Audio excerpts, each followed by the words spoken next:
Hai Besti, renungan hari ini berjudul Kesetiaan yang tak tergoyahkan. Terambil di dalam 1 Samuel 20 ayat 12. Demikian bunyi firman Tuhan.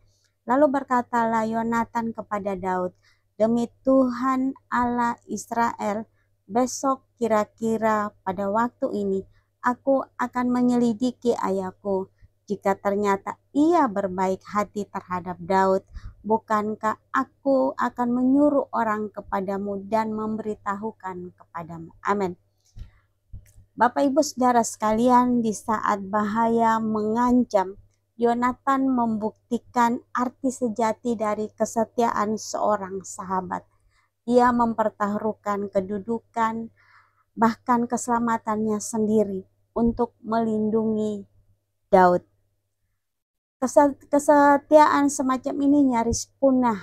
Kita hidup di zaman di mana hubungan mudah goyah, komitmen mudah dipatahkan, dan janji sering hanya sekedar ucapan tanpa makna. Tetapi dalam kisah Yonatan, kita melihat teladan dari kesetiaan yang berakar pada dalam kasih, kebenaran, dan keberanian. Yonatan tidak membela Daud karena emosi sesaat atau karena mereka berteman. Ia membela Daud karena ia tahu siapa yang benar di mata Tuhan. Ia tidak dibutakan oleh ambisi meski Yonatan adalah anak raja. Ia punya banyak alasan untuk merasa terancam oleh Daud. Ia malah berkata dengan tulus, "Engkau akan menjadi raja atas Israel, dan aku akan menjadi orang kedua di sampingmu." Kesetiaan Yonatan membuatnya rela mengalah demi rencana Tuhan. Bapak Ibu Saudara sekalian, kesetiaan sejati itu selalu teruji atau diuji pada saat atau di tengah berada dalam risiko. Tidak sulit menjadi sahabat ketika semuanya baik-baik saja. Tapi ketika bahaya datang, ketika tekanan memaksa kita untuk memilih, di sanalah kualitas sejati dan kesetiaan itu akan terlihat. Dan Yonatan lulus dalam ujian ini. Ia berani berdiri di antara Daud dan Saul.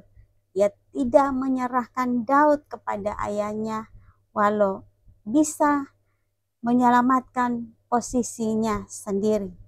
Ia justru melindungi dan memastikan Daud dapat menyelamatkan diri dari kejaran ayahnya. Apa yang bisa kita pelajari hari ini?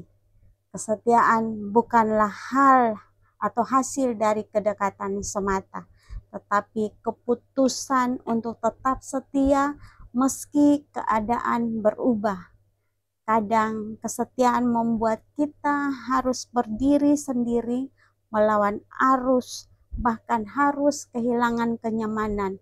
Tetapi justru di sanalah engkau dan saya, kita bisa menjadi saksi dari kasih Tuhan yang setia. Amin. Tetap dukung saya, like, komen, dan share, serta subscribe YouTube channel ini agar kita semakin bertumbuh bersama, semakin mengenal siapa Tuhan kita Yesus Kristus. Amin. God bless you.